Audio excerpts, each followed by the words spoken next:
여러분 안녕하세요. 청주 지역에 이재명 후보님이 왔다 갔습니다. 또 육거리 시장에 가서 직접 사진도 찍고 이해식 국회의원님도 만나서 인사도 하고 그랬더랬습니다. 자, 오늘 소개해드릴 책은 인간 이재명이 되겠습니다. 김현정, 김민정 자매인 것 같아요. 이 두 분이 쓴 책인데 스토리텔링을 통해서 인간 이재명이 살아온 삶을 가장 재미있게 정리해 놓지 않았나 이런 생각이 듭니다. 형수 욕설이라든지 뭐 이런 것들을 논리적으로 해명을 해 놨습니다. 많은 도움이 될 것 같아서 소개를 드리도록 하겠습니다. 손영공 이재명의 공장 다니던 시절 사진이 하나 나와 있죠. 자, 이재명은 경북 안동군 예안면 도촌이라는 곳에 태어났죠. 그래서 6km나 되는 오가는데 4시간이 걸리는 3개 초등학교를 다녔습니다. 학교 다닐 때 성적은 역시 미투성이었다고 그러죠. 수우는 별로 없고 미투성이었다. 학교 가는 날도 많이 빠졌고 이재명이 초등학교 다닐 때 제일 관심을 가졌던 거는 도서관 가서 책 보는 거였던 것 같습니다. 오른쪽에 보면 이재명의 성적표가 나와 있는데 정말로 뭐 이렇습니다. 동물들과 잘 놀며 씩씩하다. 할 말은 활발하나 고집이 세다. 이렇게 돼 있네요. 대답을 잘하며 운동 활동에 적극적이다. 학창시절에 대한 이야기들이 쭉 나옵니다. 화장실 청소를 많이 했다는 거. 크레파스 도화지 준비물을 챙겨 가지 못하는 바람에 번번이 회초를 맞고 학교에 혼자 남아서 화장실 청소를 했다는 거.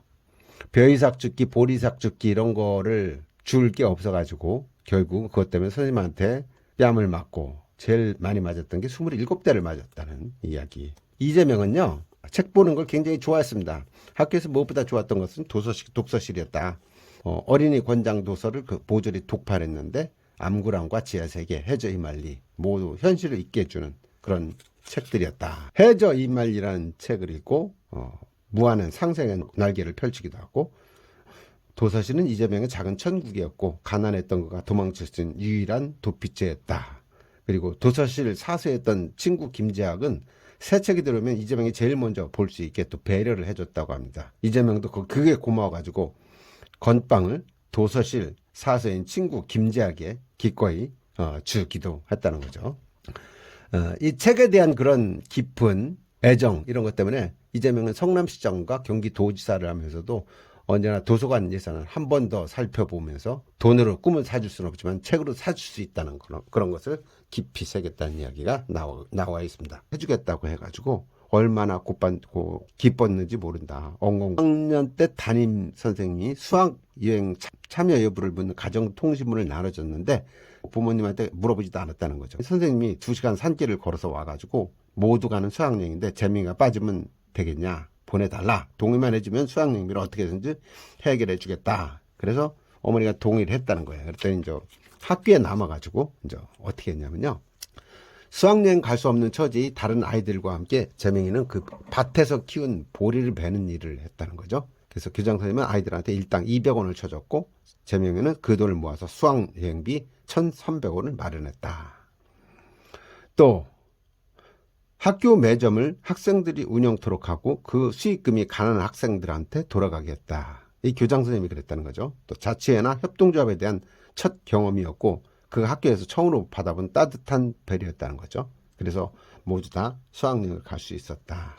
그때 운동화를 사줬는데 태어나서 처음 신어보는 운동화였다. 어머니가 이재명이를 굉장히 믿었다는 겁니다. 하루는 전밭시에서 점을 봤는데 점을 본 이유가 생일이 헷갈려서 10월 20일인지 10월 23일인지 헷갈려가지고 점을 쳐서 23일로 정했다는 거죠. 그래서 그날부터 10월 23일이 이제 생일이 됐는데 점바치가 크면은 부모님한테 잘할 거다, 호강시켜 드릴 거다 이렇게 얘기를 해가지고 어머니가 그 말을 믿고 늘 그런 얘기를 했다고 합니다. 초등학교 시절을 보내면서 이재명은 세상에 두 종류의 사람이 있다는 걸 알았다. 누군가에게 희망을 주는 사람, 누군가의 희망을 꺾는 사람.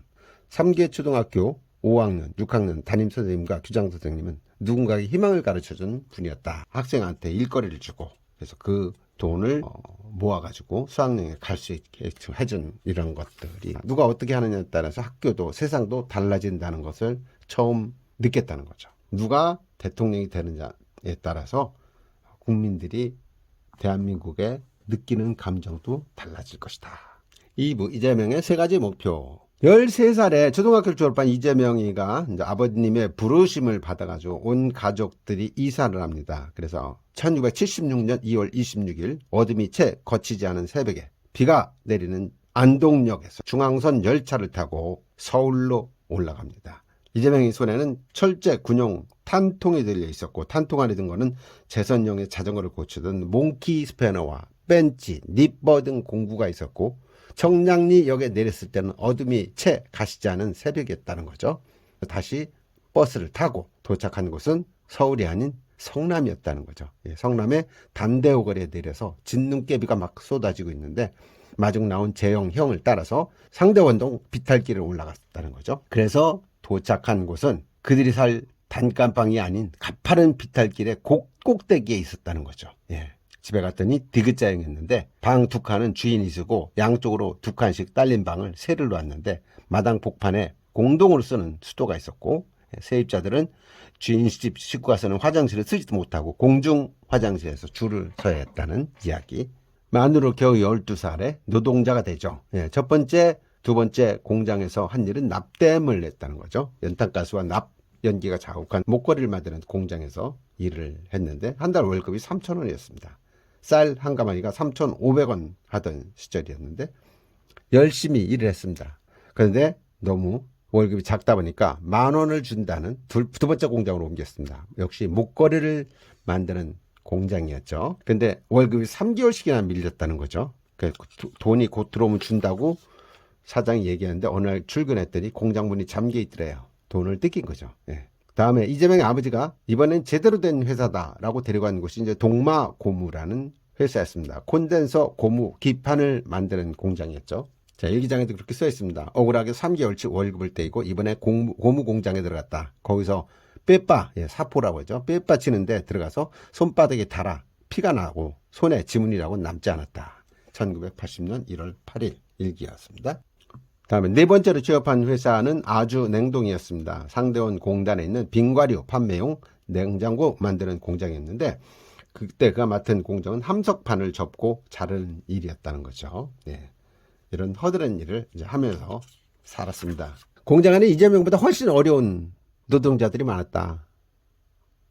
도시락 싸오지 못하는 또래의 소년공 친구들이 여럿이었다. 시골에서 올라와 소년들끼리 밥 방 하나를 얻어 여럿이 자취를 하는 친구들이었다. 어머니 두 말 않고 이재명에게 친구들 몫에 도시락 한 개를 더 싸주었다. 그는 어머니가 싸준 양은 도시락 2개를 들고 공장으로 갔다.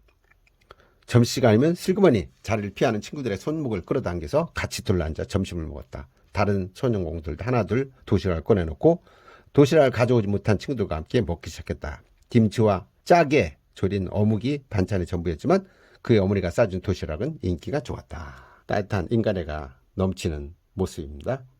5번째 옮겨간 공장은 대양 실업이었습니다. 스키 장갑과 야구 글러브를 만드는 공장이었는데 노동자가 300여 명이나 되는 제법 규모가 큰 공장이었다고 합니다. 일당도 600원, 월급을 18,000원을 받았는데 소년공으로서는 성공한 15살이었다는 거죠. 여기서 사고가 터집니다. 왼쪽 손목이 육정한 프레스 기계 손목뼈가 깨지는 사고였죠. 다행히 손목의 바깥쪽을 프레스가 쳐낸 것이었지만 한쪽 손이 사라졌을 그런 엄청난 사고였습니다. 시간이 지나면 나을 줄 알았던 이 손목이 한 달, 2달이 지나도 회복이 되지 않고 손목을 제대로 쓸 수가 없을 정도로 그렇게 됐죠. 이런 상황인데도 불구하고 회사에서 간부들은 야구 글러브 박스를 옮기는 것보다 더 힘든 일을 시켰습니다. 뭐냐면 권투샵을 하면서 12시에 만나요 브라보콘, 살짝 쿵 데이트 데브라보콘, 이 브라보콘 내기 시합을 하면서 소년공을 아무나 2명 불러서 싸움을 하게 하고 진 사람은 돈을 내고 이긴 사람은 공짜로 먹고 이런 행동들을 했던 거죠. 이재명은 자주 치고 어쩌다 이겼다고 합니다. 많이 얻어터지고 조금 때렸고, 그렇지만 일방적으로 나가 떨어지는 경우는 없었다. 맷집과 깡다구만큼은 김성준에게 붙어도 밀리지 않을 이재명이었다. 이재명이 15살에 가졌던 3가지 목표가 있습니다. 첫 번째는 남에게 줘 터지지 않고 산다. 두 번째, 돈을 벌어서 가난에서 벗어난다. 세 번째, 자유롭게 돌아다니며 산다. 이 3가지 목표를 갖고 있었습니다. 그런데 이제 공장에서 맞지도 않고 돈도 뜯기지도 않고 다치지도 않을 뿐만 아니라 월급도 많이 받고 점심시간에 자유롭게 바깥으로 나다닐 수 있는 사람 한 사람이 있었다는 거죠. 홍대리. 사무실과 공장 오가면서 업무 지상을 전달하는 그의 앞에서는 직장도 반장도 꼼짝을 못했더라. 그래서 이 홍대리가 누구인가 뭐 하는 사람인가 봤더니 고등학교를 나왔더라는 겁니다. 다 중졸도 없고 그런 상황에서 고등학교 나온 사람이 홍대리였다. 그래서 공부를 해야겠구나.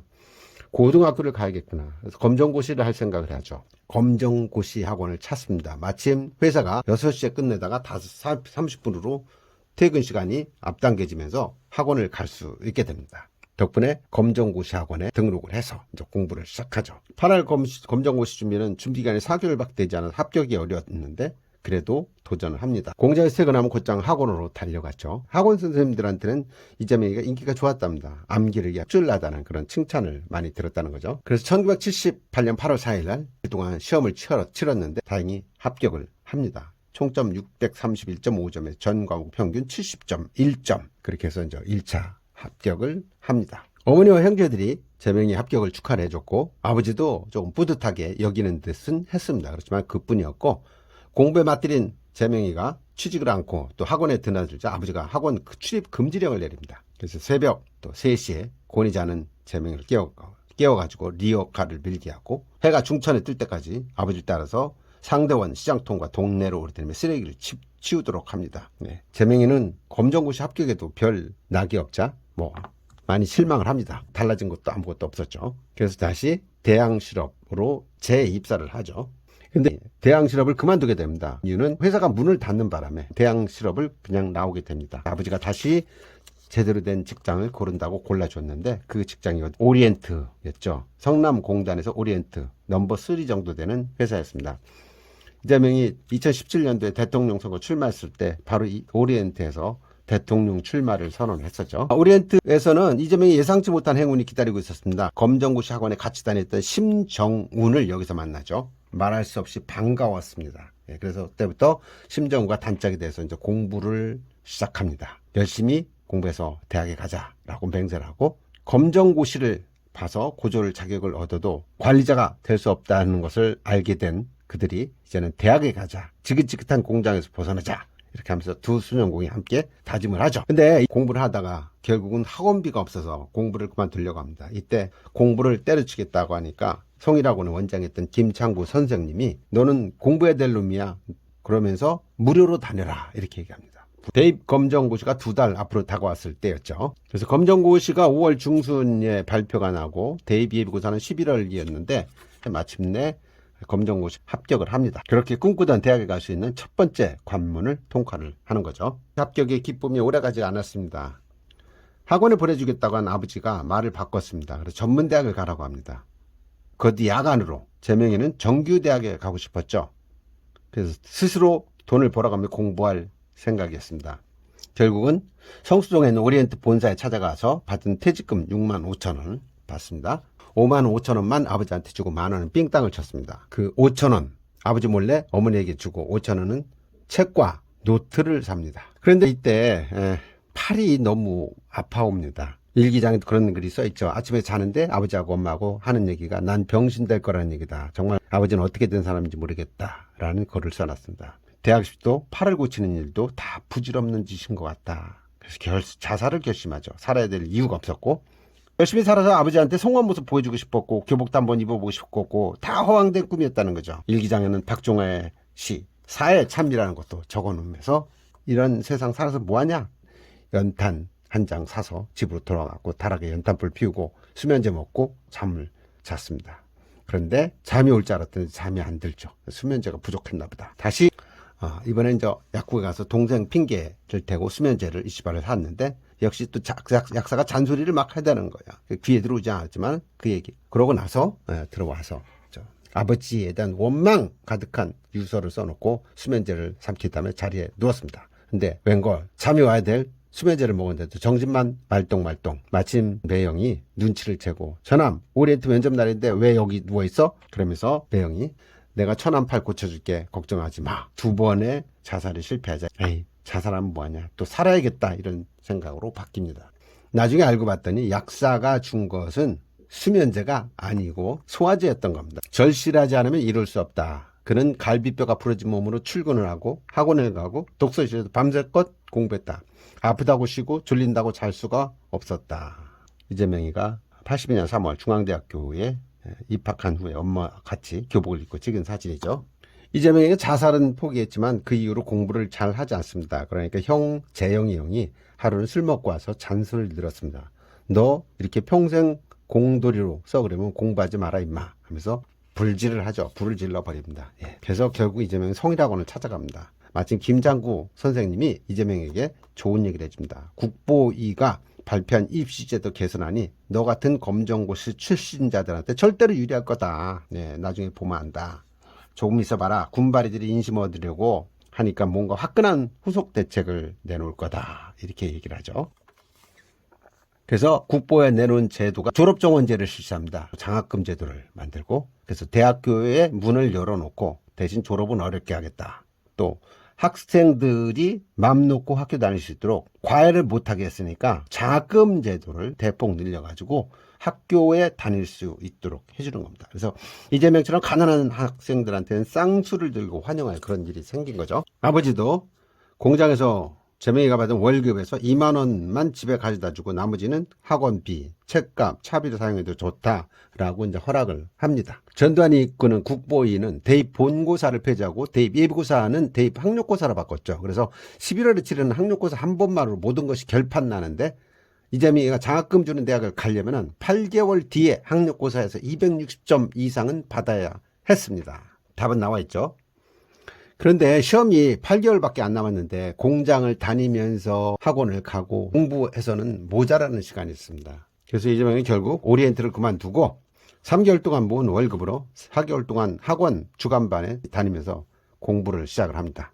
아침 7시에 일어나서 학원 가서 오전 수업 듣고 12시에 점심 먹고 오후 수업 들어가고 오후 4시부터 학원에서 자습하고 7시부터 남겨둔 도시락 먹고 자습하고 10시부터는 학원에서 나와서 버스 타고 차에서 공부하고 11시 반부터 성남 독서실에서 공부하고 새벽 4시에 귀가해가지고 아침에 다시 학원 가고 이런 공부를 합니다. 그 당시 이야기 들어보면요.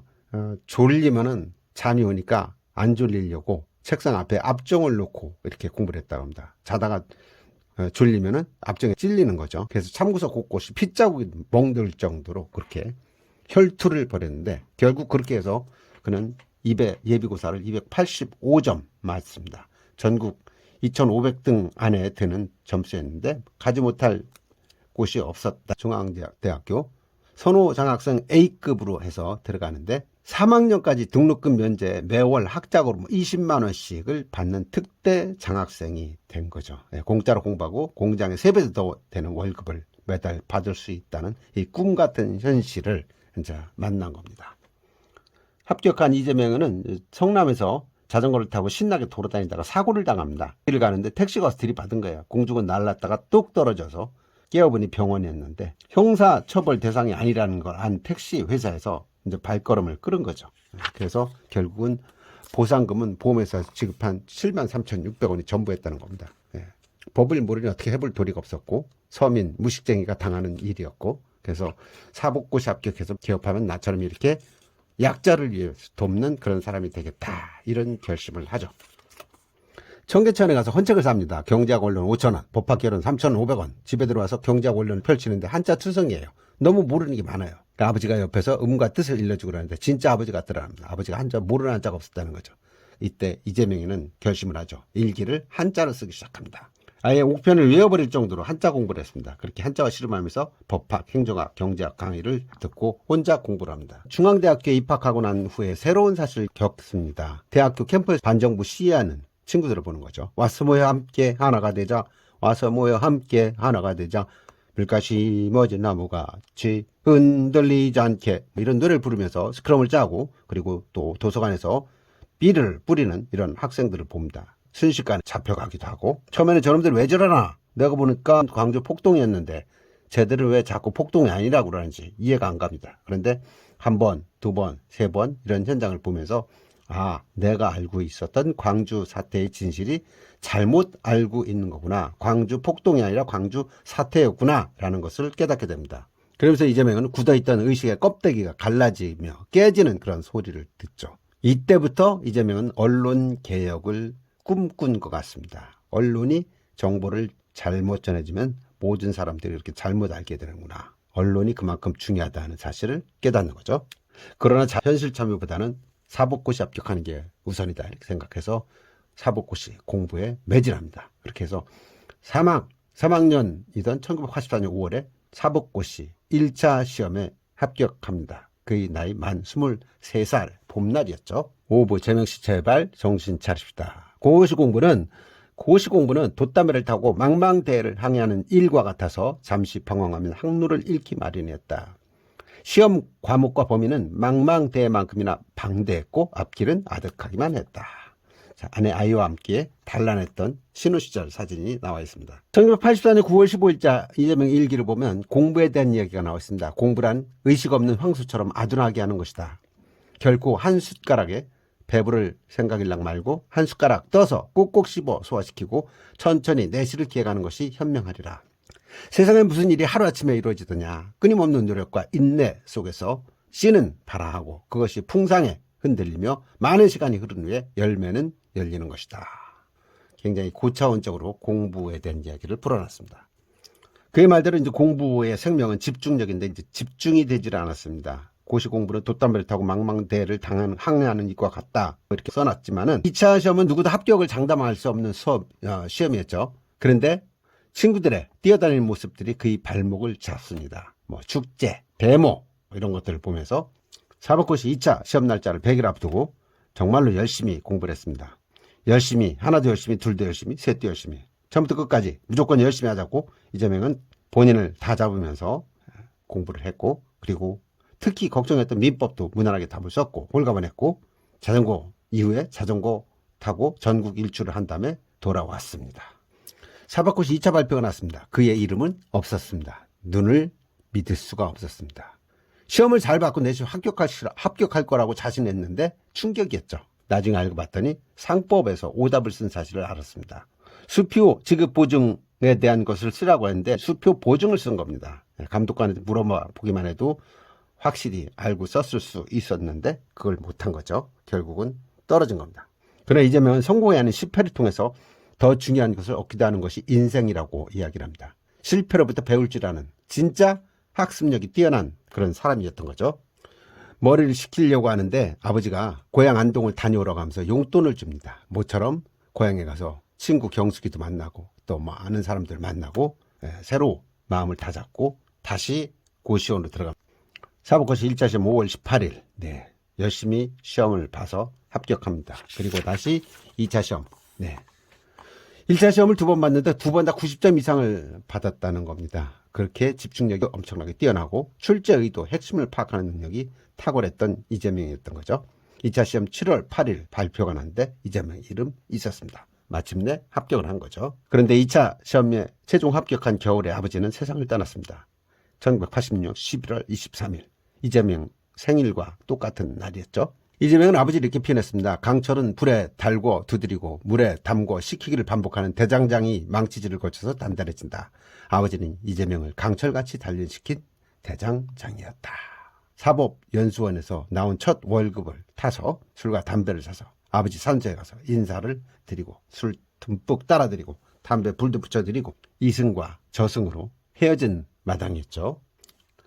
사법연수원에서 교육을 받던 이재명에게 굉장히 커다란 충격을 준 사건이 발생하죠. 1987년 연초였죠. 서울대학생 박종철이가 치안본부 남영동 대공분실에서 고문을 당하다 숨진 겁니다. 탁 하니까 했다 이런 치안본부 발표 들으면서 온 국민이 온몸에 떨리고 소름이 돋았던 그 시절 이야기입니다. 이재명은 연수원에 퇴근하고 곧장 시장소로 직행했습니다. 그리고 민주화 대항정에 참여하죠. 그러다가 6월 9일 날 60연세인 총궐기대회 참여했던 연수대 학생 이한열이 경찰이 쏜 체류탄에 뒷머리를 맞고 피투성이가 돼 쓰러져서 숨집니다. 이때 이재명은 사법연수원에 뜻맞는 연수생들과 함께 노동법 학회란 것을 조직을 해서 공부를 하고 상담 봉사활동도 합니다. 이때 인권 변호사가 되겠다고 또 다짐도 하죠. 1988년 7월 1일 연생 185명 서명을 받아가고 사법부 독립에 관한 우리의 견해라는 성명도 발표합니다. 연선이 교육이 끝날 무렵 성적이 상위권이었습니다. 사법고 성적과 합산해도 현직으로 나가기 충분한 성적이었는데 판사로 가냐 검사로 가냐 변호사로 가냐 고민하다가 결국은 초지일관 인권 변호사가 되겠다는 변호사로 가게 됩니다. 인간을 변호하자. 그러나 6개월만 정관 예우 받아도 개업하면서 훨씬 달라질 수 있는데 인권 변호사로 시작한 사람에게 응원해 주는 사람이 2명 있었으니 한 명은 조영래 변호사였죠.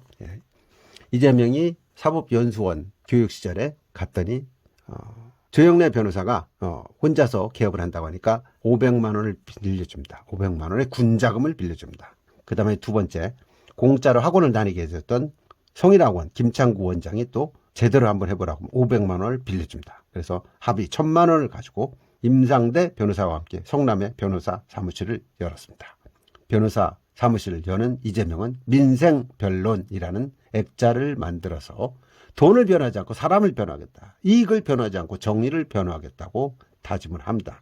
이때부터 성남공단의 노동 사건이 하나둘 그에게 밀려오고 경원대, 한국외대, 경희대 등 구속된 학생들 변호를 맡아서 변호사 활동을 시작을 합니다. 이재명은 이제 잔뜩 위축되어서 찾아온 사람들한테 편안하게 해주기 위해서 농담도 섞어가면서 상담해주고 가능하면 소송하지 않고 해결하는 방법을 찾아주곤 했습니다. 그렇게 하다 보니까 수임료 수입이 짭짤한 민사사건도 들어왔습니다. 재밌게도 이재명과 재판정에서 맞붙었던 회사와 기업주들이 그에게 다시 사건을 의뢰하고 소개를 해줍니다. 변호사 이재명 때문에 수모를 당하고 패소를 했지만 이재명이가 자기 변호사였으면 싶은 생각이 들었다는 거죠. 그래서 이런 기업들이 노사 문제가 아닌 민사사건을 이재명에게 가져와갖고 의뢰를 하는 겁니다. 이재명은 맡은 사건을 치밀하게 분석하고 법리는 물론 최신 판례까지 샅샅이 뒤져서 변론을 준비해서 승률이 아주 높았다고 합니다. 성남에서 최신 판례집을 빠짐없이 구입해 탐독하는 변호사는 이재명 하나뿐이었다고 할 정도로 소문이 났었죠. 그러면서 무료 변론도 합니다. 필리핀에서 온 에리엘 갈락이라는 노동자가 있었는데 성남 공장에서 일하다 오른쪽 팔이 절단을 당합니다. 이재명과 비슷한 그런 케이스였죠. 거기 더군다나 2주 불법 체류자였습니다. 그런 상태에서 에리엘 갈락을 기다리는 것은 보상이 아니라 강제 출국. 자, 이런 갈락을 데리고 재판을 해서 1년의 집요한 투쟁 끝에 승리를 거둡니다. 그래서 산재 보상금을 받게 해준 거죠. 산재 보상을 받게 해주던 날 이재명은 몸이 휘청거릴 정도로 술을 마셨다고 합니다. 아무도 그날 그의 굽은 팔이 얼마나 아팠는지는 알지 못했겠죠. 변호사가 된 이재명은 변론과 접견, 상담, 최신 판례 분석 등으로 종일 뛰어다니고 그러면서도 밤에 되면 소주잔 기울이고 또 노가리에 생맥주를 좋아했다고 합니다. 그런데 이렇게 하다가는 안 되겠다 싶은 생각이 들어서 결혼을 해야겠다 이렇게 마음을 먹고 5명을 만나서 그 중에 1명과 결혼하겠다고 했는데 세 번째 만난 사람이 지금의 김혜경 부인이라는 거죠. 그래서 만난 지 4일째 되던 날 청혼을 했답니다. 이재명 매력은 역시 과감하고 빠른 결정, 거침없는 실행력이 있죠. 답변을 안 해주니까 그동안에 썼던 일기장 6권을 선물로 줬답니다. 10년 동안 썼던 일기장을. 그랬더니 그걸 보고 부인 김혜경이 이재명을 이해하면서 결혼을 허락을 했다는 거죠. 그러니까 일기가 결혼은 성공할 수 있도록 만든 좋은 촉매제 역할을 했던 겁니다. 성남 시민 모임의 실무 책임자로서 역할을 하던 이재명이가 이제 파크뷰 특혜 사건에 관여를 하죠. 이 파크뷰 특혜 사건은 분당의 백궁 정자지구의 상업 업무용 토지를 주상복합 아파트로 지을 수 있는 주거용으로 용도 변경하고 정관계 유력 인사들에게 특혜 분양한 권력형 비리였던 거죠. 성남 시민 모임의 집행위원장이었던 이재명은 이때부터 백궁 정자지구 용도 변경의 부당성을 지적하면서 반대운동에 나섭니다. 그러니까 이제 기득권 세력들이 놀라죠. 3단계 작전이 들어갑니다. 1단계 회유, 2단계 협박, 3단계 음해 공격. 1단계 회유는 20억을 주겠다. 당신 언론 만들고 싶다니까 20억 투자해 주겠다. 솔깃한 제안을 한 거죠. 근데 5천억을 준다면 모를까 하면서 회유를 거절하죠. 그랬더니 2단계 협박이 들어옵니다. 가족을 해치겠다. 네 부모, 네 자식들을 죽이겠다. 이렇게 막 해치겠다고 협박이 들어옵니다. 그래서 경찰에 신고해도 안 되고 하니까 나중에는 유견발 가스총을 사서 주머니에 넣고 다녔다고 합니다. 결국 이 사건의 비리 사건의 실체가 드러나면서 백궁 정자지구에 지은 파크뷰를 공무원, 국정원 간부, 판사, 검사 등 130여 명에게 특혜 분양했다는 김은성 전 국정원 2차장의 폭로를 통해서 사전 분양한 사실이 드러나면서 용도 변경받은 홍모 회장, 경기도 성남시 관계자들이 줄줄이 구속이 되죠. 바로 이때 이재명과 인터뷰를 하던 도중에 KBS PD에게 전화가 걸려왔는데 파크비 토지를 용도 변경해준 성남시장이었습니다. 성남시장 전화가 왔을 때 KBS PD와 함께 같이 있었다는 이유로 검사 사칭. 검찰은 KBS PD가 검사를 사칭하고 전화하는 것을 옆에서 지켜봤다는 이유로 이재명을 검사 사칭 공동정범으로 기소합니다. 그래서 전과 1범이 여기서 실리죠. 150만 원 약식 기소를 통해서 전과 1범이 됩니다. 6화 이재명의 비밀 신공, 전과 2범이 되는 성남시 시립병원 설립 주민 발의 조례안이죠. 2004년 3월 24일 성남시 의원들이 성남 시립병원 설립 주민 발의 조례안을 단 47초 만에 폐기 처리하고 도망칩니다. 그러자 이재명 시장이 저렇게 울고 있습니다.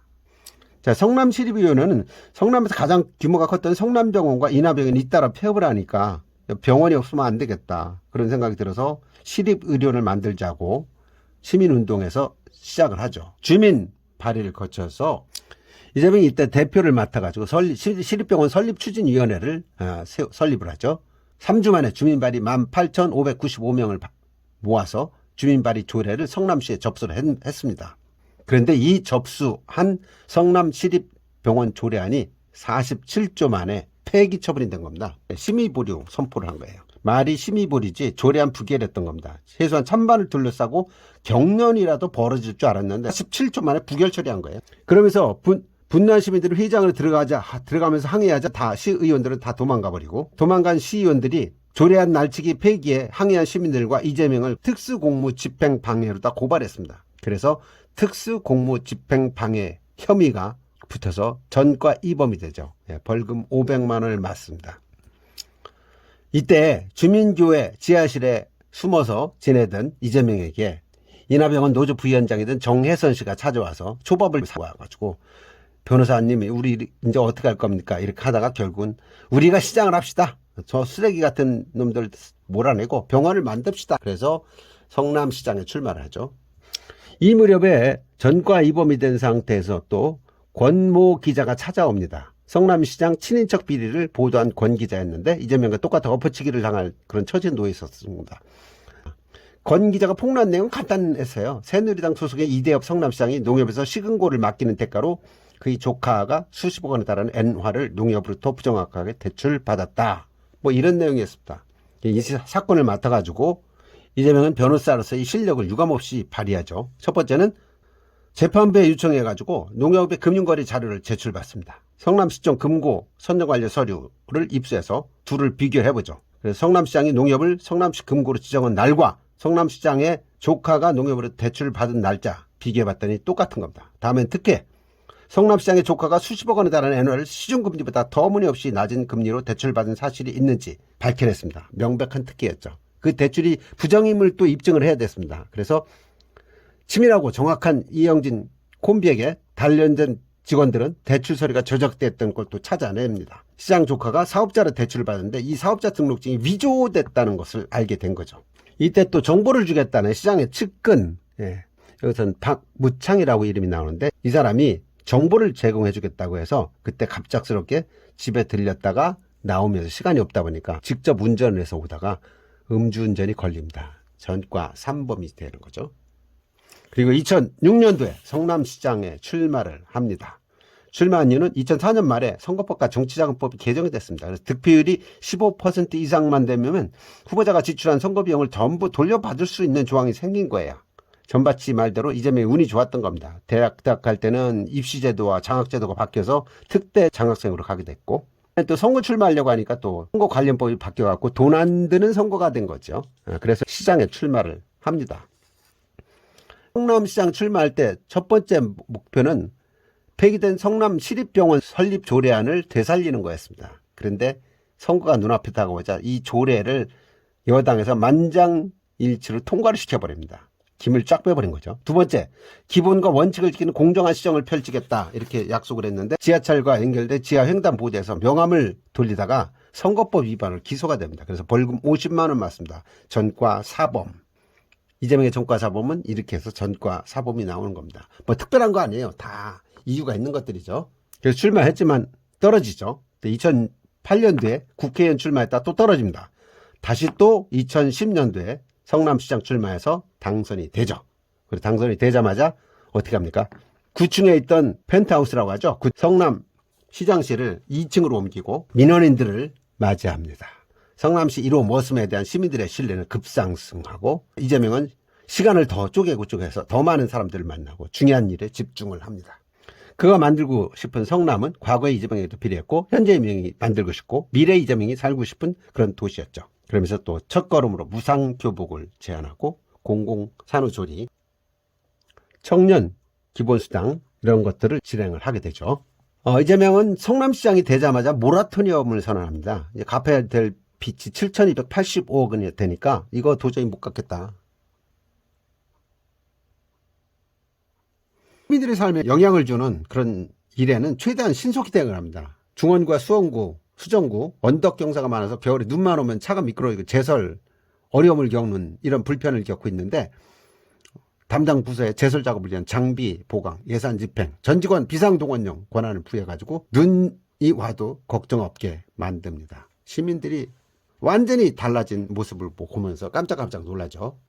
비가 많이 쏟아지면 탄천물이 차오르면서 산책로와 운동시설이 흙탕물에 잠겼는데 여기도 역시 장비들을 통해서 빠른 속도로 정리를 해줬던 겁니다. 대장동 도시개발 사업도 이때 이루어진 거죠. 아무도 손댈 수 없는 대장동 일대의 도시개발계획 착수하면서 대장동 몸값이 천정부지를 띱니다. 이재명 시장이 취임 후 석 달 전에 갑자기 LH가 대장동 사업권을 포기를 했습니다. 개발이익이 수천억 원이 민간업자한테 넘어갈 거라고 생각이 든 거죠. 그래서 이재명은 참모들과 함께 대장동 예상 개발 이익과 그 이익을 환수할 수 있는 방법들을 모색을 합니다. 예상 개발 이익은 5천억 원 이상. 성남시가 갚아야 할 부채의 70%에 달했던 거죠. 이 시에 돈이 없는 것이 아니라 도둑놈이 엄청났던 겁니다. 이 건도 역시 해결을 했죠. 이 대장동 할 때는 파크비 분양 특혜 사건과는 비교도 할 수 없을 정도로 집요한 회의와 로비가 들어왔다는 겁니다. 심지어는 안동 깡촌에 3개 초등학교 동창, 돌아가신 아버지 친구 이런 사람도 앞세워가지고 유혹의 손길을 뻘쳤다는 거죠. 그래서 LH와 토건 마피아, 토 정치 세력이 엎어치기해서 엎어치기 해놓은 민간 개발을 공공 개발로 되치기를 합니다. 그리고 성남 도시개발공사를 설립을 해서 여기다 맡기는 거죠. 이재명이 기득권 세력이 차려놓은 밥상을 걷어차면서 대장동 민간 개발 사업에 비리도 만천하에 드러납니다. 99억 원을 횡령했던 민간 개발업자, 13억 8천만 원 뇌물을 받은 LH 본부장, 지역 국회의원 동생, 변호사, 감정평가사, 저축은행 지점장 줄줄이 구속됩니다. 이렇게 해서 성남시는 2013년도 안전행정부의 지방재정종합평가에서 우수기관을 선정돼서 기관 표창, 교부세, 인센티브도 받고 전국 244개 지방자치단체를 대상으로 재정 건전성, 재정 효율성, 재정 운영 노력 등 3개 분야 이 25개 지표로 평가하는 데서 지방재정 종합평가 우수 기관으로 선정이 되는 거죠. 부패즉사 청렴 영생, 요거는 형수 욕설과 관련된 이재선 형과 연관되는 거죠. 이재명은 시장에 당선되자마자 이재선이 자리를 부탁합니다. 형이 성남시장 지위를 이용해서 관내 학교 교수로 만들어달라. 안 되는 거죠. 근데 형이 그렇게 요청을 하니까 안 된다고 얘기를 했습니다. 그런데도 자꾸 욕을 하고 그러니까 듣지 않은 걸로 하겠다 이렇게 했습니다. 그때 셋째 형이 성남시 인사 정책에 자문하겠다는 제안을 합니다. 그것도 안 되는 거죠. 또 셋째 형이 개입해 추진한다 소문이 도는 노인주택 사업 허가도 원천 봉쇄시켜버렸습니다. 이렇게 하다 보니까 형과의 사이가 안 좋아졌죠. 결국 시장에 자꾸 참여하려고 이재선을 뿌리 뽑기를 결정을 합니다. 동생 시장과의 모든 연락도 차단시키고 전화도 안 받고 이렇게 하다 보니까 재선이 형은 엄마를 찾아가서 엄마한테 노후자고 5천만 원을 빌려달라고 합니다. 그러니까 엄마가 줄 수 없다. 네 돈이 아니니까 줄 수 없다. 이렇게 했더니 또 엄마한테 막 횡포를 부립니다. 그 다음부터는 셋째 형은 어머니 등지고 아버지 제사에도 참석을 안 했다고 합니다. 그러던 어느 날 형과 형수가 어머니 집에 부부가 함께 와서 어머니를 때리는 패륜을 저지릅니다. 그러면서 어머니에게 내가 나온 XS 구멍을 찢어 죽이고 싶다고 욕설로도 모자라갖고 어머니를 마구 때리고 집안 살림을 때려부신 겁니다. 하염없이 눈물만 흘렸죠. 근데 형제들이 더 참을 수 없었던 거는 형수가 차를 운전해서 이성을 잃고 나는 형을 데리고 왔고 처음부터 끝까지 옆에서 지켜보면서 부추겼다는 거예요. 약간 정신 이상자, 이런 세정을 상대할 수 있는 사람이 아무도 없었습니다. 평상시에 제사에도 오지도 않고 6 형제와 척을 지면서 살아왔던 셋째 형의 폐륜에 무너진 어머니와 형제들은 지키기 위해서 이재명은 싸울 수밖에 없었습니다. 그래서 형에게 전화를 했는데 그 전화를 형수가 받은 겁니다. 그래서 물어본 거죠. 형이 XS 구멍을 찢어 죽인다고 말을 왜 했냐? 그랬더니 그건 고차원적인 은유죠. 은유도 모르세요? 라면서 이재명을 조롱을 했다는 겁니다. 그러니까 어머니에게 XX 구멍을 찢어 죽인다는 소리가 은유였냐? 라면서 당신 자식이 당신한테 XX 구멍을 찢어 죽인다고 하면 좋겠느냐? 당신 오빠가 당신 친정엄마한테 XX 구멍을 찢어 죽인다고 하면 당신은 좋겠느냐? 이렇게 하면서 막 따진 겁니다. 이게 이른바 형수 쌍욕이라고 해서 세상에 알려진 내용들이죠. 그 내용 중에 통화 일부가 편집돼서 SNS에 유포가 됐고 이것이 형수 사건, 이재명 형 욕설, 이재명 형수 쌍욕 등으로 해가지고 돌아다니는 겁니다. 자, 이 사건의 본질은요. 형이 성남시정에 관여하려고 했고 그것을 차단시켰다는 게 중요한 거고 차단을 시키자 동생을 만날 수 없었던 이재선이가 어머니를 찾아가서 어머니를 협박해서 동생과 통화를 시도를 했고 그것마저 차단을 하자 어머니를 두드러 팬 겁니다. 그래 병원에 입원하도록 만든 거고. 자, 그럼 결론은 자기 엄마를 때렸던 형이 나쁜 놈이지 그 엄마를 구하려고 했던 이재명이 나쁜 놈이냐? 아니죠? 예, 이재명 형수 욕설 사건 이렇게 정리하면 될 것 같습니다.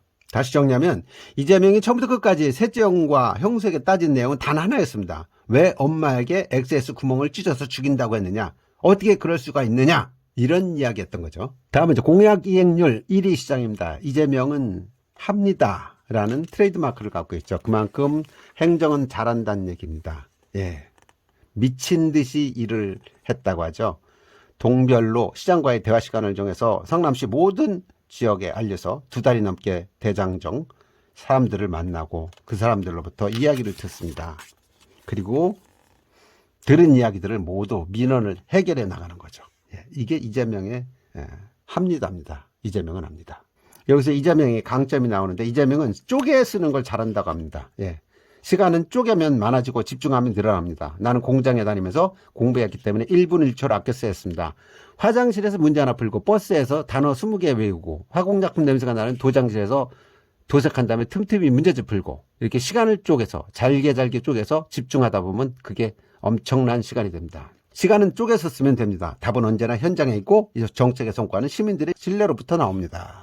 그 결과 공약 이행률 96%를 달성합니다. 한국 매니페스토 실천본부에서 인정한 공약 이행평가 3년 연속 최우수 판정을 받죠. 실현할 수 있는 공약만 내걸면 됩니다. 한 번 한 약속은 목숨을 걸고 지키면 됩니다. 성남시민을 대상으로 한 조사에서 시장 만족도 79.9%.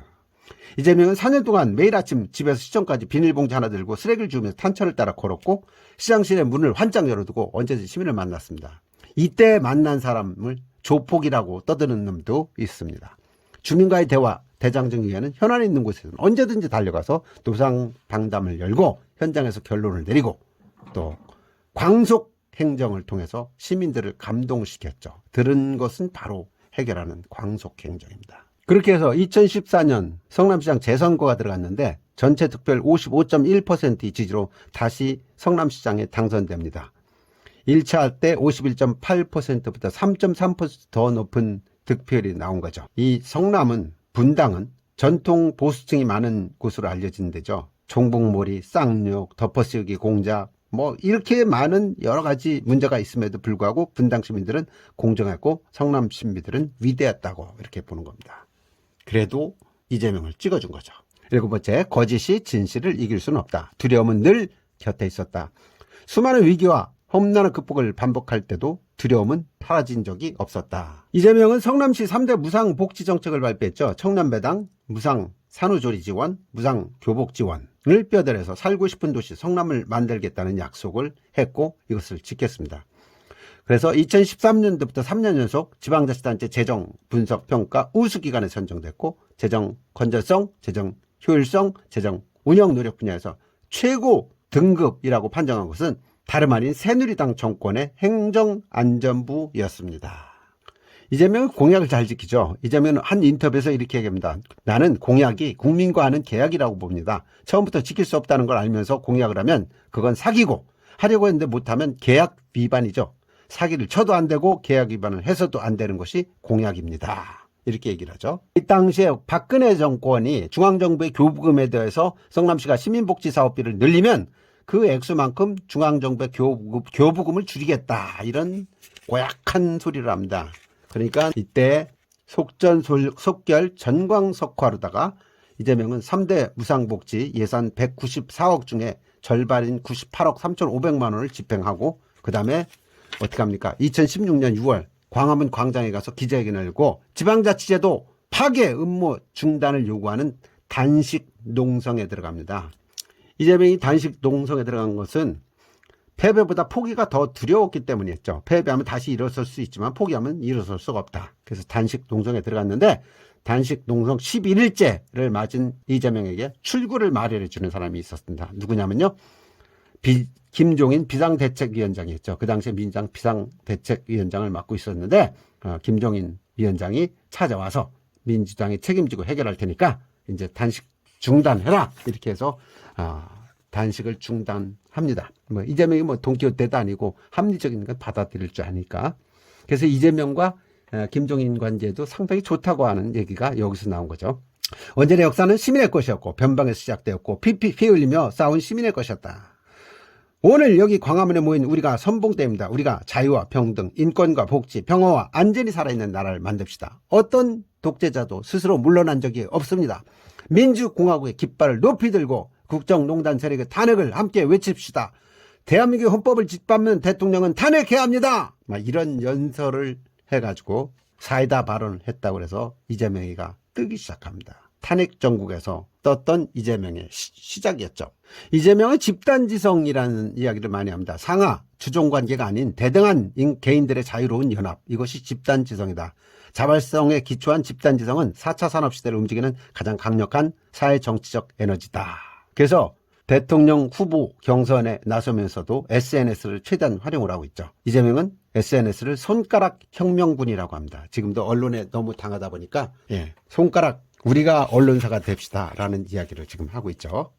2017년 5월 9일 대통령 선거에 민주당 후보로 출마했다가 문재인 후보로 결정이 되면서 문재인 후보가 대통령에 당선되죠. 그러면서 2018년 새해가 밝으면서 지방자치단 단체장 선거가 시작됐는데 이재명은 성남시장에 다시 세 번째 도전하느냐 아니면 경기도지사로 가느냐 고민하다가 경기도지사 선거에 출마합니다. 정치권에서는 경기도지사를 정치인의 무덤이라고도 불렀습니다. 그만큼 힘든 자리가 경기도지사였죠. 그리고 경기도지사에 출마했다가 당선됐다가 대통령 선거에 출마한 사람들은 모조리 떨어졌습니다. 그런데 중요한 것은 이재명은 경기도지사 선거에 당선이 됐고 경기도지사가 된 이유도 공약 이행률 98%를 구가하면서 새로운 모습을 보이기 시작합니다. 56.4%의 득표율로 압승을 해가지고 경기도지사가 당선되죠. 민주당은 이때 경기도의 31개 시군 중에서 연천군과 가평군 두 곳을 제외한 모든 시장군수 선거에서 승리를 합니다. 이재명은 공무원들을 잘 활용한다고 하죠. 공무원들이 가장 잘하는 일은 자기가 하던 일, 시키는 일, 하고 싶은 일이라고 합니다. 그래서 인사만 잘하면은 또 인사만 공정하면은 공무원을 활용하는 거는 쉽다 이렇게 이야기를 하죠. 이재명은 공무원을 움직일 줄 알았습니다. 공무원들에게 자부심과 긍지를 불어넣을 줄 알았고 공정의 힘과 가치를 보여주었죠. 아마 이 영상을 듣는 구독자 여러분들도 많이 그걸 기억하고 있을 겁니다. 2020년 2월달 신천지 과천본부를 전격적으로 압수수색해서 신천지 과천 집회 참석자 9,930명을 1,920명으로 축소 은폐했다는 것을 밝혀내고 방역에 협조하도록 강제를 하죠. 이재명은 공무원이 할 일을 앞에 두고 책임을 두려워하며 주저하면 즉시 먼저 앞장서서 현장으로 달려갔습니다. 멱살 잡힐 줄 알고 했지만 계곡 정비 현장에 선두에 서서 진두지휘해가지고 계곡 정비를 다 했죠. 그래서 2021년 7월에 발표한 상반기 광역시도지사 직무수행 평가에서 이재명은 도민들로부터 72%로부터 잘하고 있다는 평가를 받아서 전국 1위에 올랐고 70% 이상 긍정평가를 받은 광역시도지사는 이재명이 유일했습니다. 이재명의 높은 지지율은 경기도 계곡정비나 지역화폐, 도민 기본복지 확충과 같은 친시민적 정책에만 의존한 것이 아니었죠. 기업들한테도 부당하게 돈을 뜯지 않고 불필요한 규제로 괴롭히지 않는 대신 공정한 기업 활동이 가능하도록 아낌없이 지원했습니다. 시흥에 있는 세계 최대 인공 서핑장 웨이브파크는 이재명의 기업 정책을 보여주는 대표적 사례라고 알려져 있습니다. 이 웨이브파크를 경기도에서 유치하고 6개월 만에 행정 절차를 끝내고 2년 6개월 만에 개장할 수 있도록 지원했죠. 그 덕분에 기업은 초스피드로 사업을 완료했고 시민들은 세계 최대의 인공 서핑장을 얻었으며 경기도는 일자리와 세원을 창출했죠. 이재명과 그의 일해본 기업들은 이재명을 좋아할 수밖에 없다고 합니다. 왜냐하면 이재명은 뒤를 요구하는 게 전혀 없는 도지사라고 하죠. 청렴의 힘, 정직의 힘. 대한민국 역사를 바로 세우는 한편 남북 교류, 협력을 통한 공동 번영의 길을 개척하는 데도 앞장서 왔고 또 독립유공자를 비롯해서 조국을 위해 헌신한 분들을 예우하고 친일 잔재를 청산하는 데도 앞장섰던 이재명입니다. 이재명은 신하가 되기에 충분한 서사를 가진 인물이었다. 최악의 조건에서 최상의 도전을 감행하고 성공해온 그의 서사는 아주 드라마틱하다. 서사의 세부도 매혹적이다. 화전민의 집에서 태어나 13살에 소년공이 되었던 그가 사법고시 합격하고 공단으로 돌아가 노동자의 보수로 살다 시장이 되고 도지사에까지 이르는 과정은 감동적인 에피소드와 사건들로 아로새겨져 있었다. 이렇게 해서 2021년 8월 23일에 출간된 이재명, 인간 이재명에 대한 이야기 모두 리뷰를 해봤습니다. 자, 내용이 좋았다면 구독, 좋아요, 그리고 많은 댓글 부탁드리겠습니다. 여러분 감사합니다.